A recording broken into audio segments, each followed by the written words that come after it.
അള്ളാഹുവിൻ്റെ ഭവനങ്ങളെ പരിപാലിക്കുകയും അവകളെ ബഹുമാനിക്കുകയും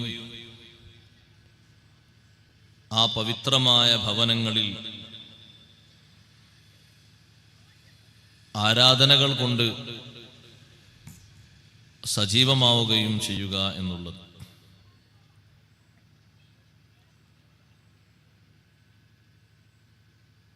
ഓരോ ദിവസവും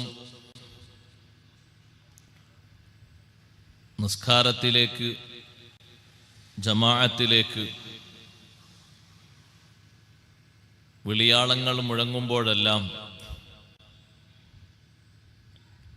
വളരെയധികം അത് ഗൗനിക്കുകയും ശ്രദ്ധിക്കുകയും ചെയ്ത് മറ്റു ജോലികളൊന്നും അതിന് തടസ്സമാകാത്ത വിധം സൂക്ഷ്മ ജീവിതം നയിച്ച അന്നത്തെ കാലത്തെ അങ്ങാടികളിൽ അധിവസിച്ചിരുന്ന ജോലിക്കാരെ സംബന്ധിച്ചാണ് അല്ലാഹു സുബ്ഹാനഹു വ തആല റിജാലുൻ ലാ തുൽഹീഹിം തിജാറത്തുൻ വലാ ബൈഉൻ അൻ ദിക്രില്ലാഹ് വ ഇഖാമിസ് സ്വലാത്തി വ ഈതാഇസ് സക്കാത്ത്, അല്ലാഹുവിനെ ഓർക്കുന്നതിൽ നിന്ന് ശ്രദ്ധ മാറാത്ത, അങ്ങനെ ഏതൊരു ഏർപ്പാടും അള്ളാഹുവിൻ്റെ ദിക്റിൽ നിന്ന് വഴി തിരിച്ചു വിടാത്ത നല്ല ആത്മാർത്ഥതയുള്ള ആണുങ്ങൾ, പുരുഷന്മാർ, വഇഖാമിസ് സ്വലാത്തി,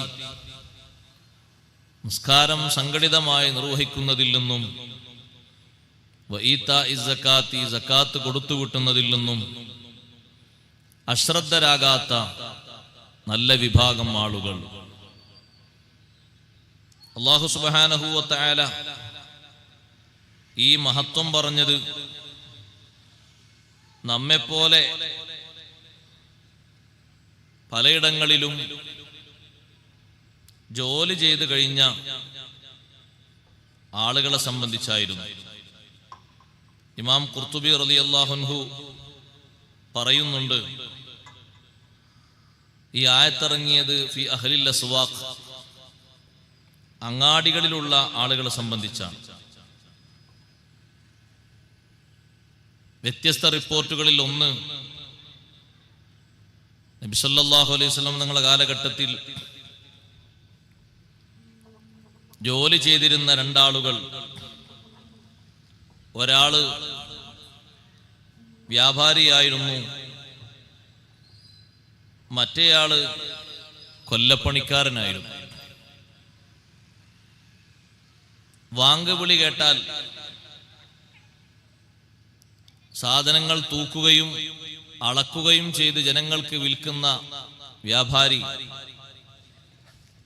വാങ്ക് കേൾക്കുമ്പോൾ മീസാൻ അയാളെ കയ്യിലാണെങ്കിൽ, തുലാസ് അയാളെ കയ്യിലാണെങ്കിൽ ഒരു ഭാഗത്തേക്ക് അത് വെച്ച് ഉടനടി ജമാഅത്തിന് വേണ്ടി പുറപ്പെടും. അത് താഴെ ഇരിക്കുകയാണെങ്കിൽ മുകളിലേക്ക് അത് ഉയർത്തുകയില്ല.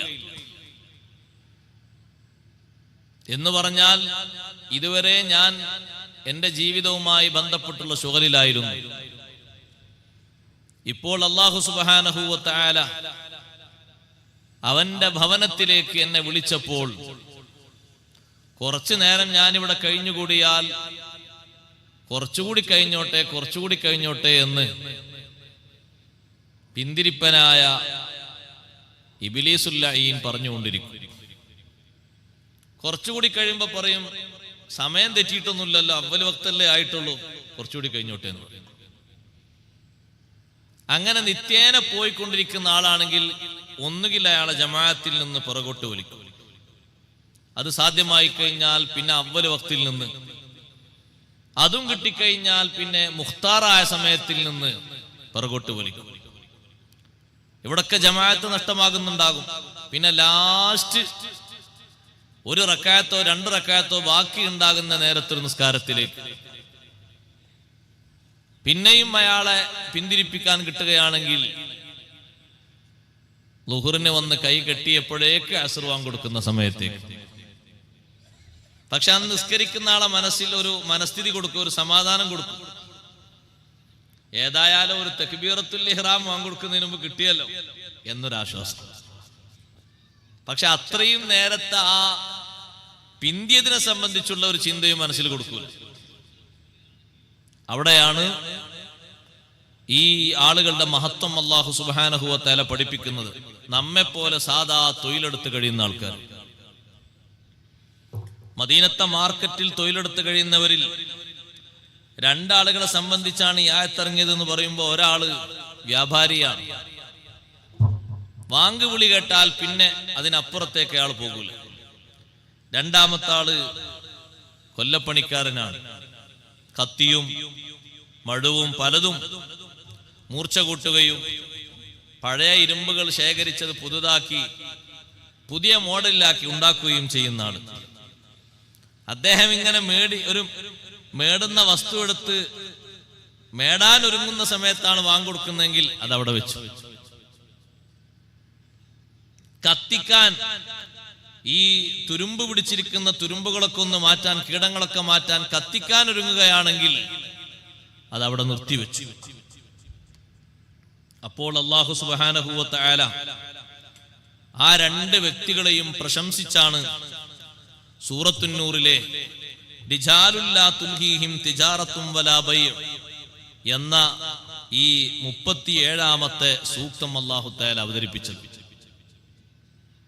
നമ്മൾ ആലോചിച്ചു നോക്കണം, അവർ സാധാരണക്കാരാണെങ്കിലും അല്ലാഹു തആല അവരെ മഹത്വം കണ്ടത് എന്താ?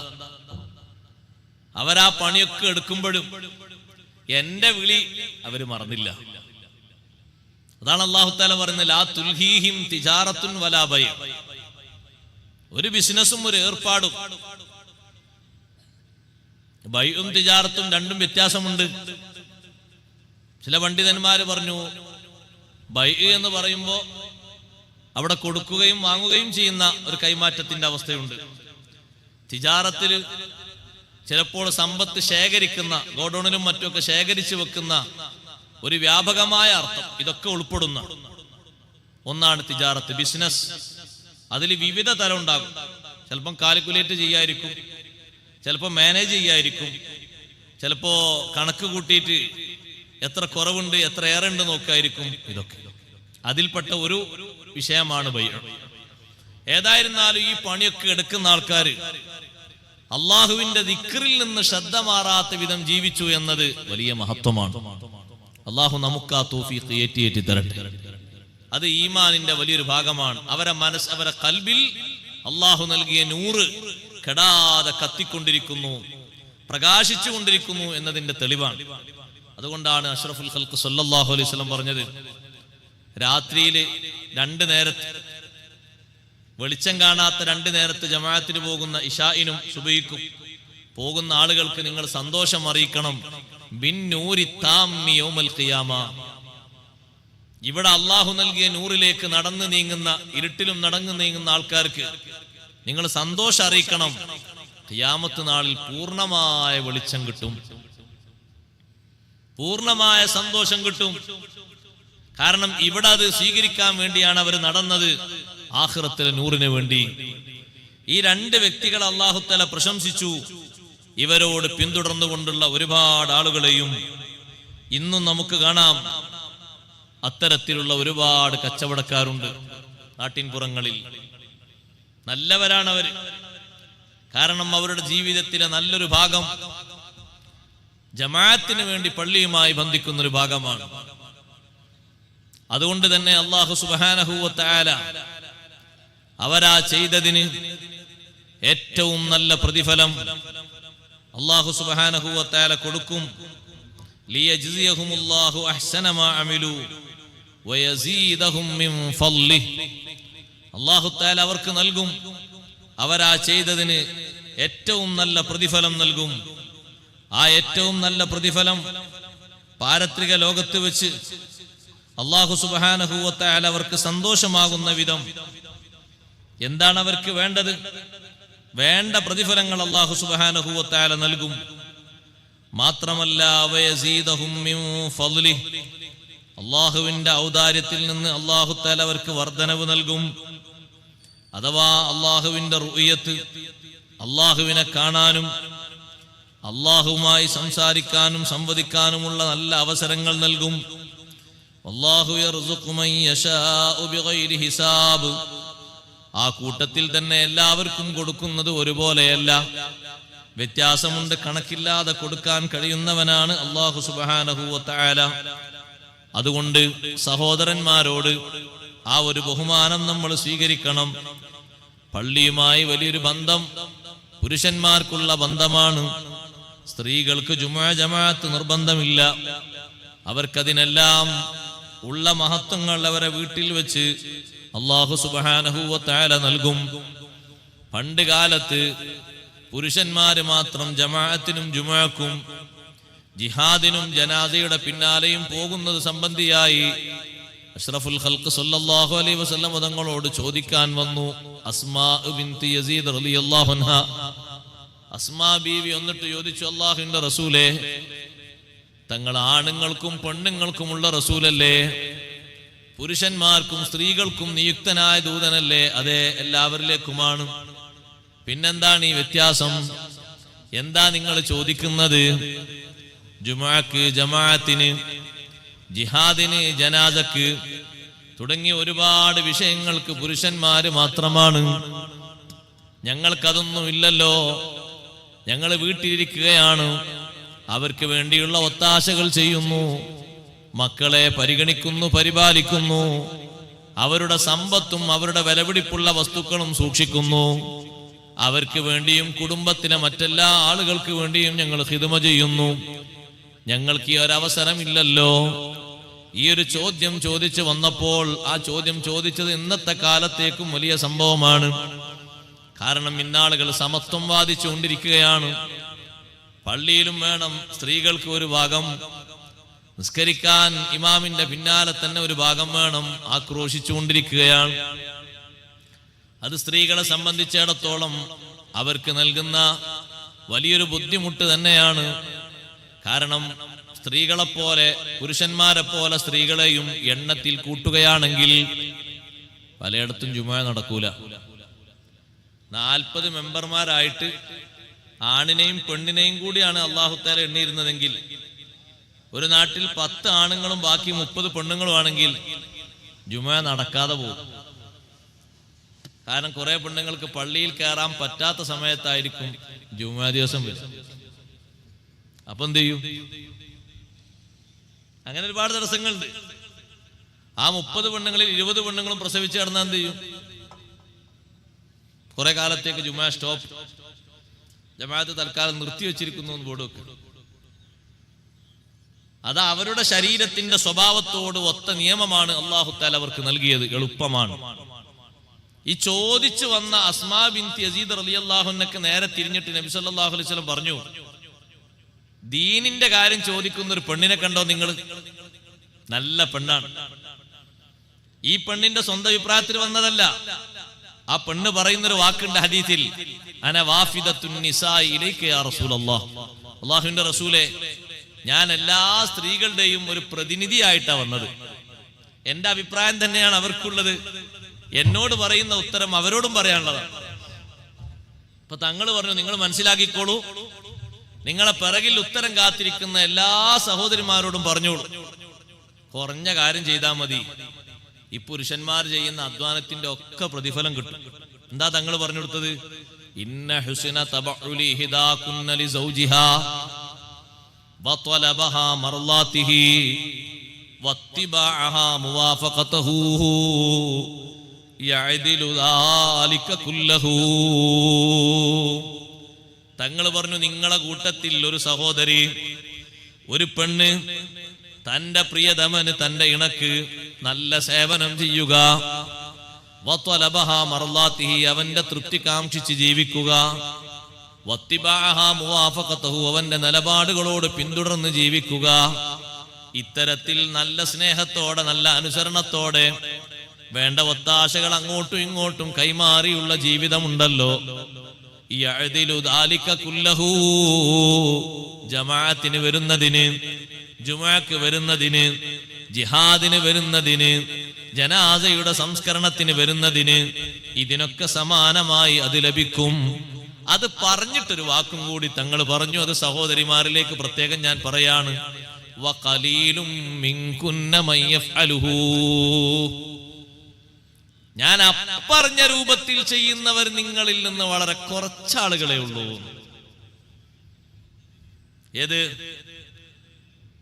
നല്ല സേവനം, അവരുടെ തൃപ്തി കാംക്ഷിച്ചുകൊണ്ടുള്ള ജീവിതം, നിലപാടുകളോട് യോജിച്ചുകൊണ്ടുള്ള നിലപാടുകൾ എന്ന് പറഞ്ഞാൽ ശരീഅത്തിനെതിരായതല്ല, അനുകൂലമായത് നല്ല ജീവിതം, അവരെ ഒരിക്കലും വെറുപ്പിക്കാതെ, ദേഷ്യം പിടിപ്പിക്കാതെ, നല്ല സ്നേഹത്തോടെ, സമ്പർക്കത്തോടെ, പൊരുത്തത്തിലായിട്ട്, കുറവാണെങ്കിൽ ആ ഉള്ളത് കൊണ്ട് തൃപ്തിപ്പെട്ട്, കൂടുതലാണെങ്കിൽ ദൂർത്തും ആഭാസങ്ങളൊന്നുമില്ലാത്ത പരിമിതമായ ജീവിതത്തോടെ, അങ്ങനെ അവരെ ശരീരവും സ്വകാര്യതയും സമ്പത്തും ഒക്കെ സംരക്ഷിച്ച് പരിരക്ഷിച്ച് ആ ഒരു ജീവിതം, അത് തന്നെ ധാരാളമാണ് സഹോദരിമാർക്ക്. മറ്റേത് പുരുഷന്മാരെ പോലെയുള്ള ഈ നിയമം ഒരുപാട് ബുദ്ധിമുട്ടുകൾ ഉണ്ടാക്കുന്നുണ്ട്, ഒന്നും രണ്ടൊന്നല്ല. ഞാൻ പറഞ്ഞാൽ ഇപ്പൊ വിഷയം ആ ഭാഗത്തേക്ക് നിർന്നു.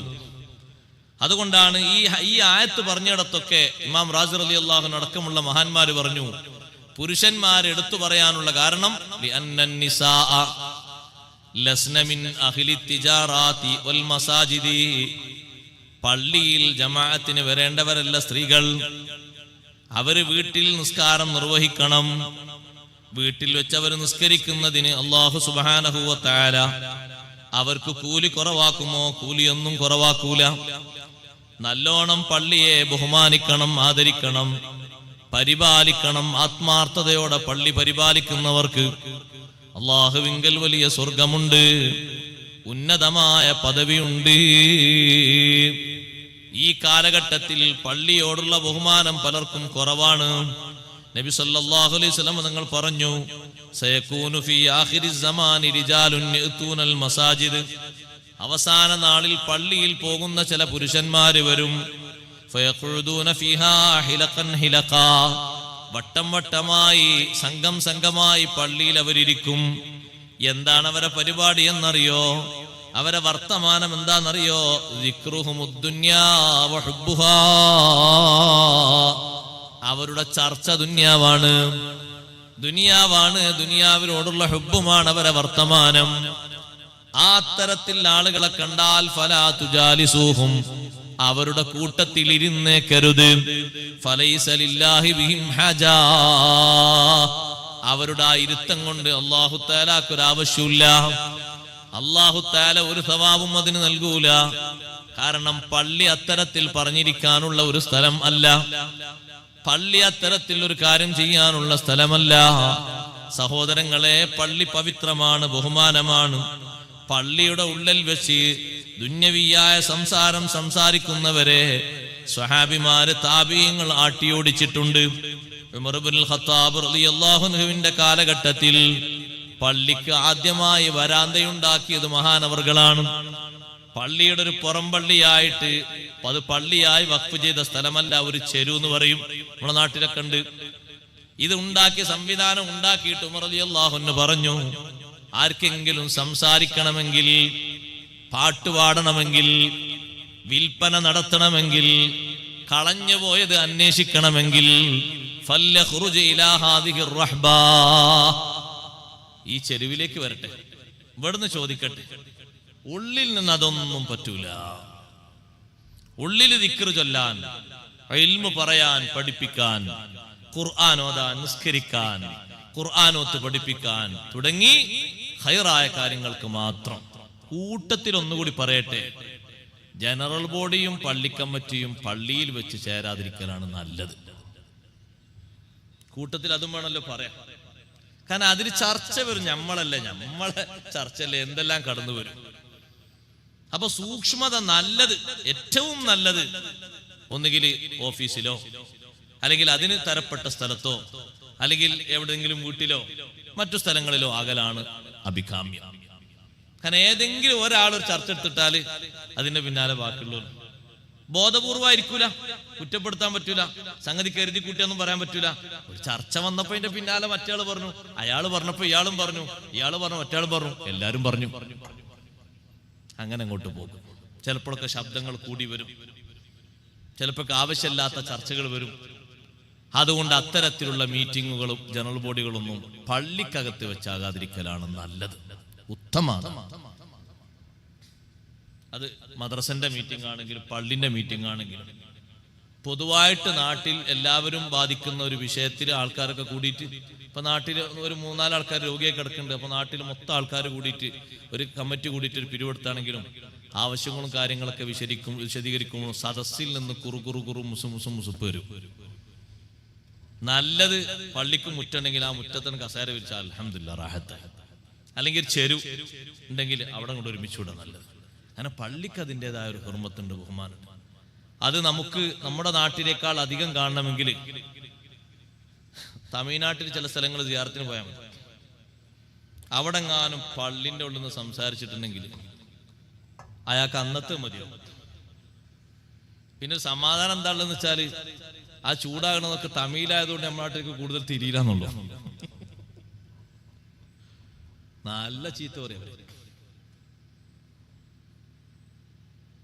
കാരണം അത് അവർക്ക് ഒരു നിലക്കും ആ നാട്ടിൽ നിസ്കാരം കഴിഞ്ഞ് അവിടുന്ന് ഇങ്ങോട്ട് പുറത്തിറങ്ങി മുറ്റത്തുനിന്ന് സംസാരിക്കാന്നല്ലാതെ പള്ളിയിൽ നിന്നൊന്നും സംസാരിക്കൂല. അത് അവിടുത്തെ ഒരു പതിവോ ശീലോ അല്ല, ഒരാൾ പോലും ശീലിക്കൂല. ഫോണൊക്കെ വന്നാൽ പള്ളിന്റെ ഉള്ളിൽ നിന്ന് അറ്റൻഡ് ചെയ്യാതിരിക്കലാണ് നല്ലത്. കാരണം അതിലൊരുപാട് ചർച്ച വരുമല്ലോ. പുറത്തേക്ക് ഇറങ്ങിയാൽ മതി, സൗകര്യം ഉണ്ടല്ലോ, പുറത്തേക്ക് ഇറങ്ങിയാൽ മതി. ഉള്ളിൽ നിന്ന് തന്നെ ആകുമ്പോൾ ചിലപ്പോൾ ചോദിക്കുന്ന ആളും നമ്മൾ അങ്ങോട്ട് ചോദിക്കുന്നതൊക്കെ വിഷയങ്ങൾ കുറച്ച് കഴിയുമ്പോൾ മാറാൻ മതിയാവും. ആദ്യത്തൊക്കെ അസ്സലാമു അലൈക്കും വഅലൈക്കും സലാം എന്നൊക്കെയാണ്, ദിക്റൊക്കെയാണ്. പിന്നെ അങ്ങോട്ട് ചർച്ച പോകുന്ന പല വഴിക്കാണ്. പള്ളിയുടെ ഉള്ളിൽ വെച്ച് സംസാരിക്കുന്ന 2 ആളുകളെ കണ്ടപ്പോ ഉമർ ബിൻ ഖത്താബ് റളിയല്ലാഹു അൻഹു അവരെങ്ങനെ നോക്കി, പുറത്തുനിന്നൊരു നോട്ടം, ഉമർ റളിയല്ലാഹുവിന്റെ നോട്ടാ. നോക്കിയപ്പോഴേക്ക് അവർക്ക് മനസ്സിലായി ഇത് പിടികൂടാൻ പോകാണ്. അവരപ്പുറത്തൊരു വാതിലൂടെ ഇറങ്ങി ഓടിയപ്പോ പള്ളിന്റെ ഉള്ളിലുണ്ടായിരുന്ന ഒരു സ്വഹാബിയുണ്ട്, സായിബ് ബിൻ യസീദ് റളിയല്ലാഹു അൻഹു. ആ മഹാനുഭാവന്റെ ശ്രദ്ധ ക്ഷണിക്കാൻ വേണ്ടി ഉമർ റളിയല്ലാഹു അൻഹു ചെറിയൊരു കല്ലെടുത്ത് ഇങ്ങനെ എറിഞ്ഞു. അപ്പൊ സായിബ് ബിൻ യസീദ് റളിയല്ലാഹു അൻഹു നോക്കി, ആരാ എറിയണത്? ഉമർ റളിയല്ലാഹു അൻഹു കൈകൊണ്ട് വിളിച്ചു, ഇങ്ങോട്ട് വാ. ആ പോകുന്ന 2 ആളെയും പിടിച്ചുകൊണ്ടുവരുമെന്ന് പറഞ്ഞു. ഓടുകയാണ് ഒരു പിന്നാലെ പോയി പിടിച്ചവരെ ഉമർ റളിയല്ലാഹു അൻഹു മുന്നിൽ കൊണ്ട് നിർത്തി. ഉമർ റളിയല്ലാഹു അൻഹു ചോദിച്ചു, നിങ്ങൾ ഈ നാട്ടുകാരല്ല, നിങ്ങൾ ഏത് നാട്ടുകാരാന്ന് ചോദിച്ചു. അപ്പൊ അവര് പറഞ്ഞു, ഞങ്ങൾ മിൻ അഹ്ലി ത്വായിഫ്, മക്കക്കാരാണ്, ത്വായിഫുകാരാണ്, ഞങ്ങൾ മദീനക്കാരല്ല. തൽക്കാലം ചെറിയ ഒരു വാണിംഗ്. ഉമർ റളിയല്ലാഹു അൻഹു പറഞ്ഞു, ലൗ കുന്തുമാ മിൻ അഹ്ലിൽ മദീന, നിങ്ങൾ മദീന നിവാസികളായിരുന്നെങ്കിൽ ഔജഅതുകുമാ, നിങ്ങൾക്ക് ഞാൻ വേദനിപ്പിക്കുമായിരുന്നു. തർഫഅനി അസ്വാതുകുമാ ഫീ മസ്ജിദ് റസൂലില്ലാഹി സ്വല്ലല്ലാഹു അലൈഹി വസല്ലം, മുത്തുനബി സ്വല്ലല്ലാഹു അലൈഹി വസല്ലം നിങ്ങളുടെ പള്ളിയിലാണോ ശബ്ദം ഉയർത്തുന്നത്? നടക്കില്ലത്. ചർച്ചയ്ക്ക് വേണ്ടി വന്ന രാജാവിനോട് പള്ളിയിൽ ദർശനം നടത്തുന്ന ഇമാം മാലിക് റളിയല്ലാഹു അൻഹു പറഞ്ഞില്ലേ, സൗണ്ട് കുറക്കണം. രാജാവിന്റെ മുഖത്ത് നോക്കി പറഞ്ഞു, പറയണെന്താ കുഴപ്പം? അള്ളാന്റെ ദീനല്ലേ, രാജാവായാലെന്താ, അപ്പുറത്തുള്ള ആളായാലെന്താ? സൗണ്ട് കുറക്കണം, നിങ്ങൾ എവിടുന്നാ സംസാരിക്കുന്നത്, നല്ല ബോധം വേണം. രാജാവ് പേടിച്ചുപോയി, സൗണ്ട് കുറച്ചു. പിന്നെ സൗണ്ട് പതുക്കെയാക്കിയിട്ടില്ലാതെ രാജാവ് സംസാരിച്ചിട്ടില്ല. ഇത് മദീനത്തെ പള്ളിയാണ്, നബി സല്ലല്ലാഹു അലൈഹി വസല്ലം നിങ്ങൾ വിശ്രമിക്കുന്ന പള്ളിയാണിത്, നല്ല ശ്രദ്ധിച്ചു വേണം സംസാരിക്കാനെന്ന് ഇമാം മാലിക് റളിയല്ലാഹു അൻഹു ഓർമ്മപ്പെടുത്തി. അത് പള്ളിയോടുള്ള ആദരവാണ്, പള്ളിയോടുള്ള ബഹുമാനമാണ്. പള്ളി എന്ന് പറയുന്നത് മുത്തഖീങ്ങളുടെ ഭവനമാണ് പള്ളി. നാളെ പള്ളി ആർക്കെങ്കിലൊക്കെ നാളെ ആഖിറത്തിൽ സാക്ഷിയാകാണെങ്കിൽ, നാളെ ആഖിറത്തിൽ പള്ളി അനുകൂലമായി വരുന്ന ആൾക്കാരെ പറ്റി നബി സല്ലല്ലാഹു അലൈഹി വസല്ലം പറഞ്ഞു. അല്ലാഹു നമുക്ക് തൗഫീഖ് നൽകട്ടെ. ഒമൻകാനത്തിൽ മസാജിദു ബൈതഹു, പള്ളിന്റെ ഉള്ളിലായി കൂടിയ ഒരുപാട് മഹാന്മാരുണ്ട്, പള്ളിയുമായിട്ട് നിരന്തര ബന്ധം പുലർത്തിയവർ, അർശിന്റെ തണൽ കിട്ടുന്നവരാണ് അവര്. 40 കൊല്ലം പള്ളി ലാസിമാക്കിയ മഹാനാണ് അത്വാ ഇബ്നു അബീ റബാഹ് റളിയല്ലാഹു അൻഹു. വലിയ താബിഈ പണ്ഡിതനാണ്. 40 കൊല്ലം. എന്താ അതൊക്കെ കണക്ക്? നമുക്ക് 40 കൊല്ലത്തൊരു ടച്ചെങ്കിലും വേണം. അവര് പള്ളിയെ അങ്ങോട്ട് മുറുകെ പിടിച്ചു എന്ന് പറഞ്ഞാൽ അത്യാവശ്യ കാര്യങ്ങൾക്ക് വേണ്ടി വീട്ടിൽ പോയി വന്നു എന്നല്ലാതെ പള്ളിയേക്കാൾ കൂടുതൽ വീട്ടിൽ അവർ നിന്നിട്ടില്ല. അതാ 40 കൊല്ലം നന്നായി. വീട്ടിൽ പോകും, കാര്യങ്ങൾ അന്വേഷിക്കും, വേണ്ടത് ചെയ്യും, തിരിച്ചു പോരും. സുന്നത്തും ഫർളുമായ കാര്യങ്ങളൊക്കെ നിർവഹിക്കും അതിന്റെ പാകത്തിൽ. 24 മണിക്കൂറിൽ അധിക ടൈം അവർ കണക്ക് കൂട്ടുമ്പോൾ പള്ളിയിലായിരിക്കും. അങ്ങനെ പള്ളി ഒരാൾ ലാസിമാക്കിയ അല്ലാഹു തആല അവന് ഉത്തരവാദിയാകും.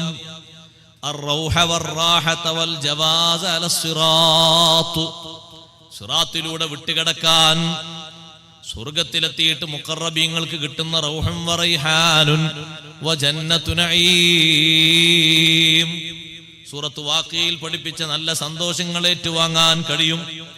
അതുകൊണ്ട് പള്ളിയെ ബഹുമാനിക്കണം.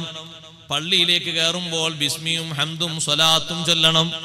ഇസ്തിഗ്ഫാറും ചൊല്ലാൻ കഴിയുന്നവർ ചൊല്ലണം. അതൊക്കെ ദോഷങ്ങൾ പൊറുക്കാൻ വലിയ കാരണമാണ്. പള്ളിയിലേക്ക് നല്ല ശുദ്ധിയായി വീട്ടിൽ നിന്ന് വരാൻ കഴിയുന്നവർ വീട്ടിൽ നിന്ന് ഉളു കൊടുത്ത് വരണം. വീട്ടിൽ നിന്ന് തന്നെ പള്ളിയിലേക്ക് ഉളു കൊടുത്ത് വരുന്നതിന് മഹത്വം വേറെയുണ്ട്. പള്ളിയിലെത്തിയിട്ട് ഉളു കൊടുക്കുന്നതിനേക്കാൾ വലിയ മഹത്വമാണ് വീട്ടിൽ നിന്ന് ഉളു കൊടുത്ത് പള്ളിയിലേക്ക് പോകുന്നത്. ഞാൻ ഓരോന്നിന്റെയും ഹദീസ് വിശദീകരിക്കുന്നില്ല. നിങ്ങൾ നോക്കുക, അഷ്റഫുൽ ഖൽഖ് റസൂലുള്ളാഹി സ്വല്ലല്ലാഹു അലൈഹി വസല്ലം തങ്ങൾ അതിന്റെ മഹത്വങ്ങളൊക്കെ വിശദീകരിച്ച് എണ്ണി പറഞ്ഞിട്ടുണ്ട്.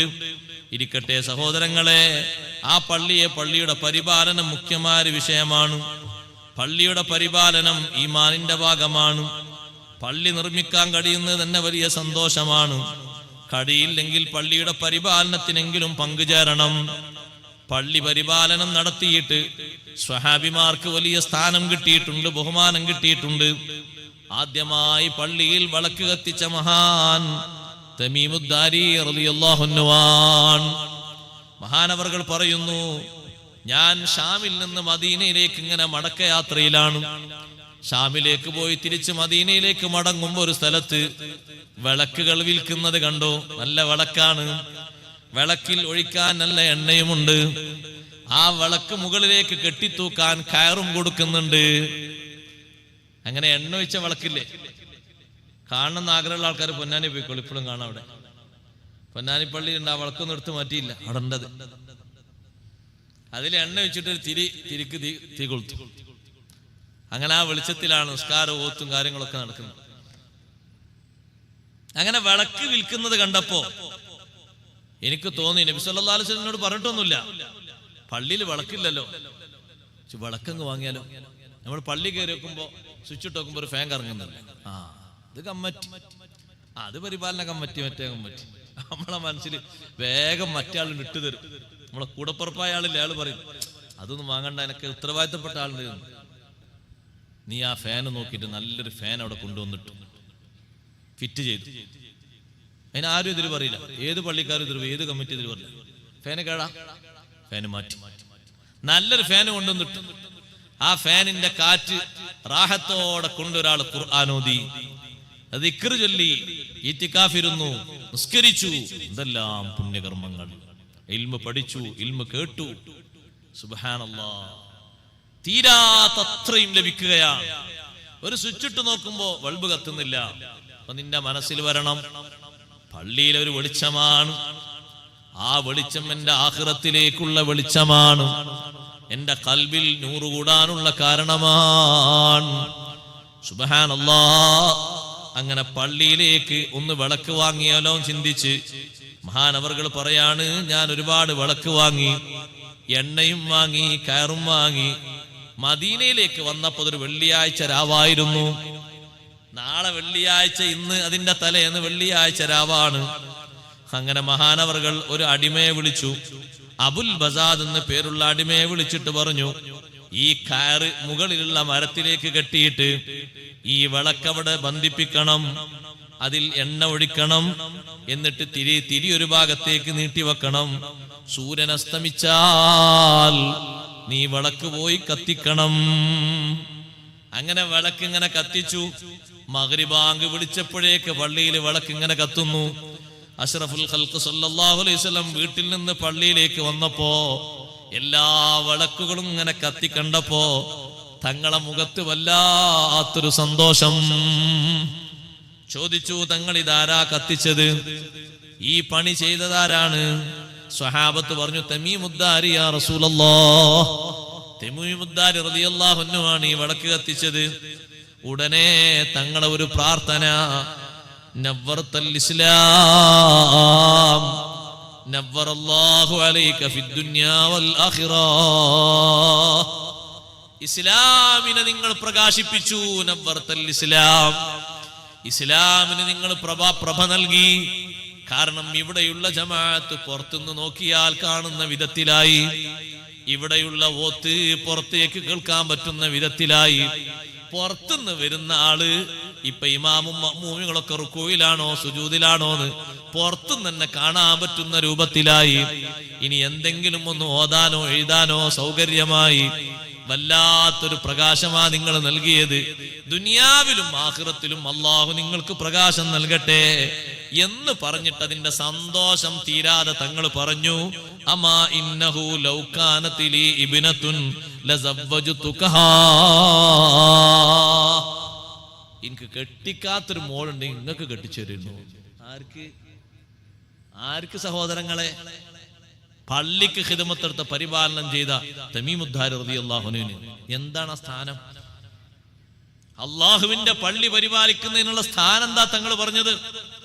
എനിക്കൊരു മോളുണ്ടെങ്കിൽ നിങ്ങൾക്ക് ഞാൻ കെട്ടിച്ചു തരുമായിരുന്നു. കാരണം എന്തൊരു സന്തോഷമുള്ള അമലായി ചെയ്തത്. അള്ളാഹുവിന്റെ പള്ളിയല്ലേ പ്രകാശിപ്പിച്ചത്. ഇതേ മോഡൽ ഒരു പ്രാർത്ഥന ബഹുമാനപ്പെട്ട സയ്യിദുനാ ഉമർ ബിൻ ഖത്താബ് റളിയല്ലാഹു അൻഹു കിട്ടിയിട്ടുണ്ട്. അതെങ്ങനെയെന്നറിയോ? അത് തറാവീഹൊക്കെ ഒറ്റ ഇമാമിന്റെ കീഴിൽ ജമാഅത്തായി നടപ്പിലാക്കിയിട്ട. റളിയല്ലാഹുവിന്റെ കാലം വരെ തറാവീഹൊക്കെ പള്ളിയിൽ നിന്ന് ഒറ്റക്കൊറ്റക്ക് നിസ്കരിച്ചു പോലാണ്. റളിയല്ലാഹു ഈ ഒറ്റക്കൊറ്റക്ക് നിസ്കരിച്ചു പോകുന്നൊന്നും മാറ്റിയിട്ട് ഒരു ജമാഅത്ത് ഉണ്ടാക്കിയാലോ?